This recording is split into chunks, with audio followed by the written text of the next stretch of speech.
Hello বন্ধুরা, আজকে দেখো আমি কি বানাবো। আজকে আমি বানাবো এখানে কাঁচা কলা চিপস। এখানে আমি কাঁচা কলা কেটে নিয়েছি গোল গোল করে। তারপর এটাতে হলুদ দিয়েছি, অল্প লবণ দিয়েছি। তারপর দিব হলো একটু জিরের গুঁড়ো, সামান্য একটু জিরের গুঁড়ো। তারপর দিব হলো একটু ধনে গুঁড়ো। তারপর দিব হলো একটু লঙ্কার গুঁড়ো। লঙ্কার গুঁড়ো দিলে চিপসটা একটু খেতে টেস্টি হয়। তারপর এটাকে এখন ভালো করে মেখে নেব। তারপর এখানে তেল বসিয়ে দিয়েছি, তেলটা গরম হয়ে গেছে, প্রায় পুরো গরম হয়ে গেছে, ধোঁয়া উঠছে, দেখেছো। এবার কি করব, একে একে দিয়ে দিব।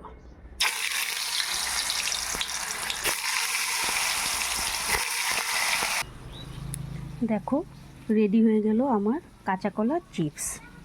দেখেছো বন্ধুরা, নিরামিষের দিন ডালের সাথে খেতে দারুণ লাগবে। তোমরা যদি চাও তোমরাও বানিয়ে খেতে পারো ঘরে। আর বাচ্চারা তো এমনিই কাঁচা কলা খেতে চায় না। তা আমার যতটুকু মনে হয় বাচ্চাদেরকে এরকম করে বানিয়ে দিলে ওরা ঠিক খাবে। কাঁচা কলাতে অনেক পুষ্টিকর জিনিস থাকে।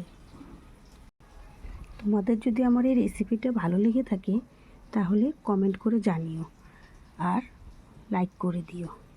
যদি আমাকে যোগ্য মনে হয় তাহলে আমি তোমাদের কাছে চেষ্টা করব আরও নতুন নতুন রেসিপি নিয়ে আসতে।